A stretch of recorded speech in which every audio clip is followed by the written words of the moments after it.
I'm Old Sneelock.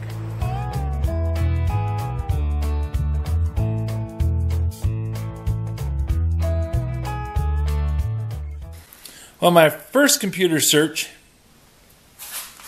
indicated that this was a Tecumseh engine. Well, then I got a little more information from other searches and found that this is a Clinton engine.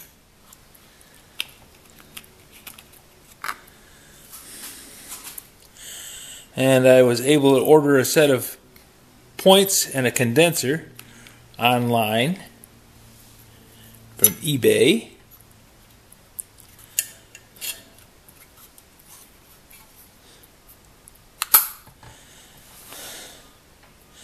The problem I'm having is trying to find a mechanic's manual, because the one that I found is on a CD. And oddly enough, my computers don't have CDs anymore.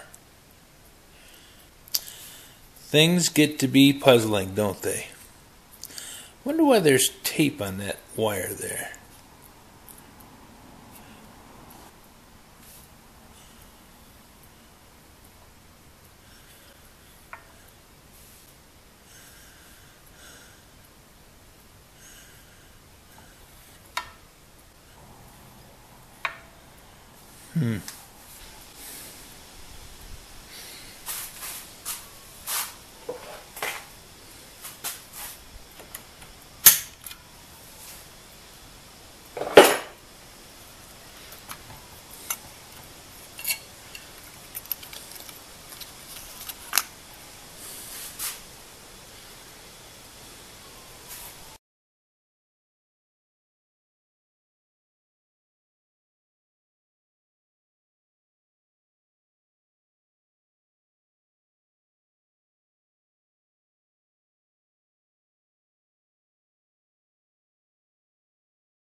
Impregnated the little felt piece with grease like the book said.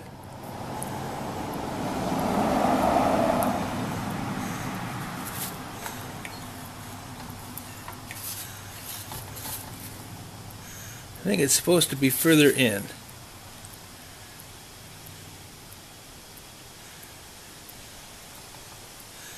Yep, just like that.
There's two of these missing.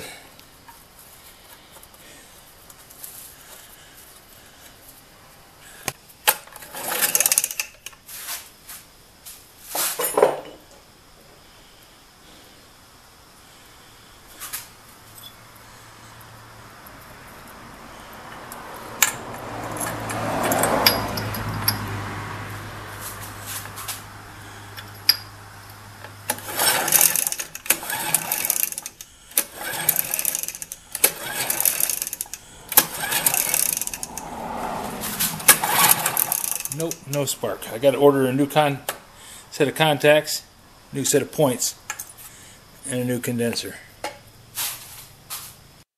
Why does it matter that there were a couple of bolts missing? I'll tell you a story. I was 35 when Ryan was born, and he was just a little boy when we bought the sailboat. So I was about 36, 37, old enough to know better. Well, we bought the boat, and it was in pretty rough shape, but I thought I could fix it. And we wanted to go out and put it in the lake because we thought that would be fun. Well, I wanted to go sailing on Coldwater Lake because that's where my friend said it was the best sailing. So I went out and tried to find some place to find a mooring. And I found a place. They had a seawall. Nice big concrete seawall to protect the shore. And that meant that the prevailing wind blew all the waves towards them. But I didn't think anything about that because I didn't know anything. Wasn't smart enough to ask. So we put the boat in the water, and I set the mooring, and Lydia said, let's take the boat out. So, it looked like a storm, but I thought, well, half an hour, we'll be fine. So I go out in the lake, and the storm blows up, and the wind's whipping pretty good, and I managed to get the sails down, get it back to the mooring, but Lydia's sitting on the bow of the boat trying to catch the mooring, and she can't get a hold of it.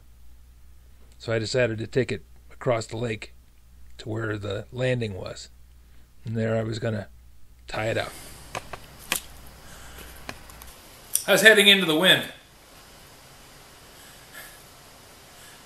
I had a 12-horse motor on that sailboat. The boat was rated for 10.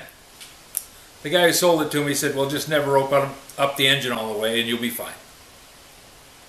Well, I tried going across the lake to the landing, and the wind was blowing straight at me.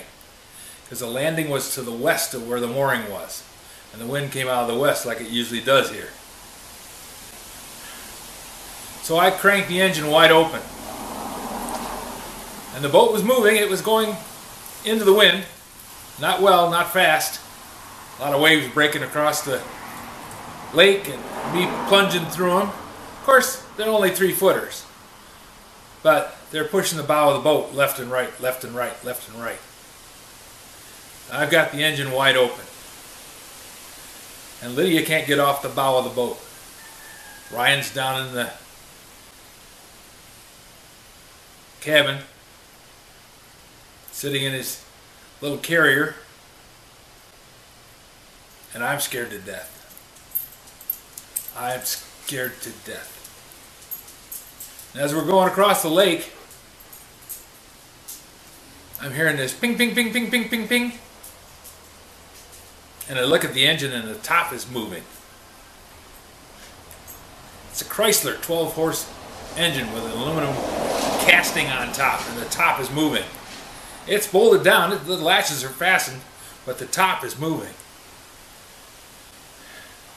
But I don't dare stop, because if I do, the boat will get pushed into that wall.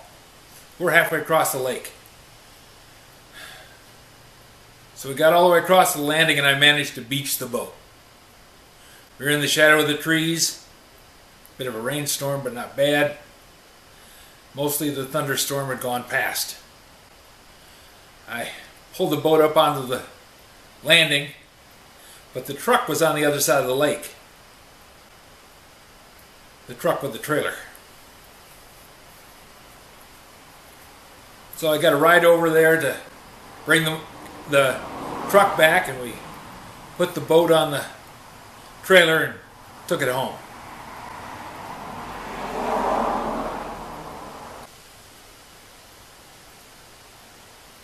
Scared the crap out of me.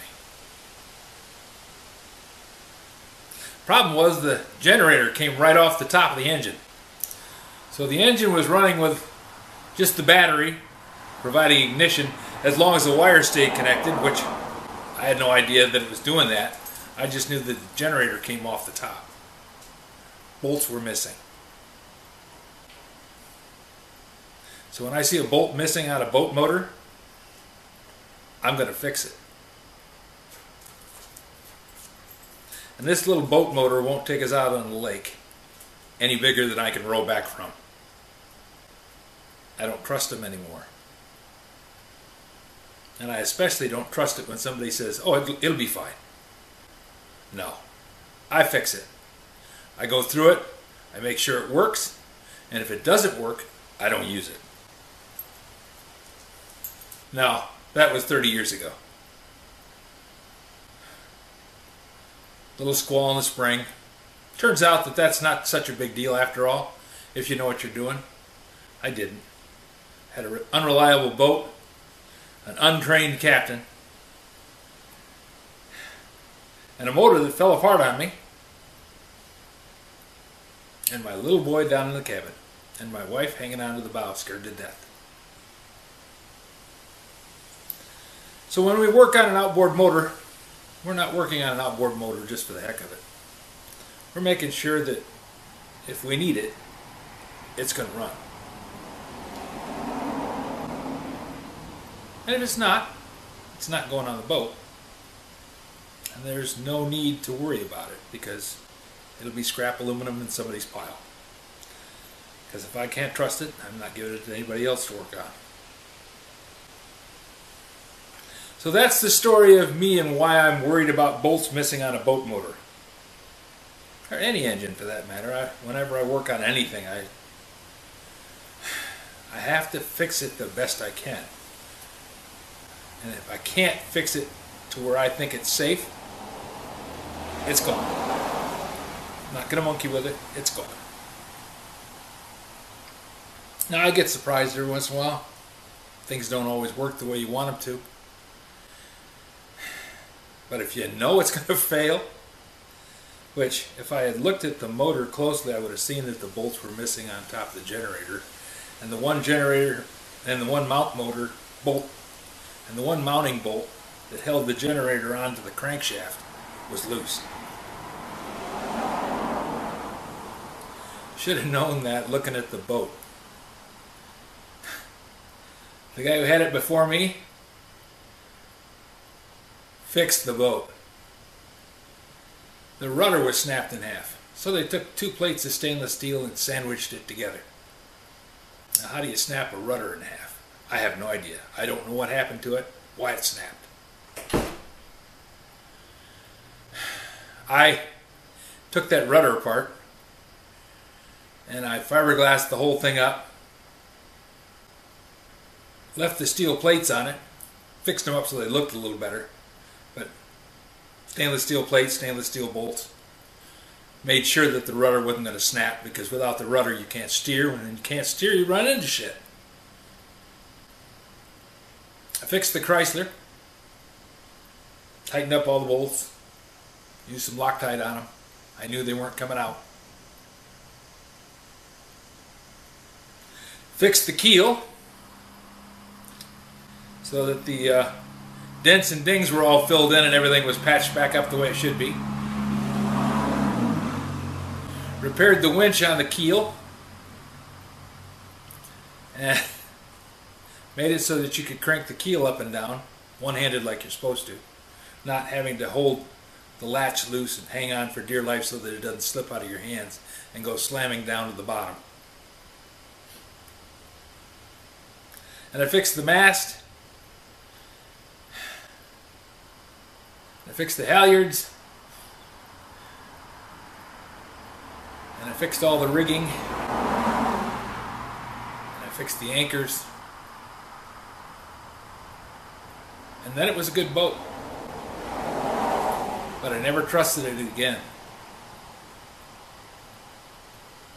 I was always waiting for something else to break. Anyways, that's my boat story.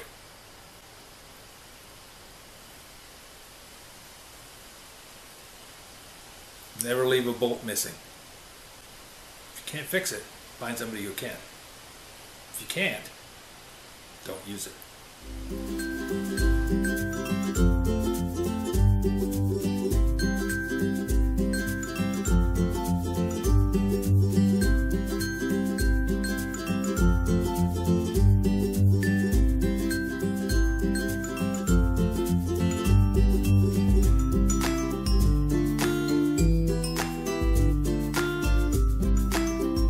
This video is not to be viewed by anyone under the age of 13 in the U.S. or 16 in the European Union, without the express written permission of the parents or legal guardians of the underage person. Such written permission must be on file at the local government entity in charge of enforcing the rules and regulations established by the FTC. Anyone violating these terms is admitting by default that they hold harmless the owners and operators of this channel. Any and all questions should be addressed to your local branch of the FTC.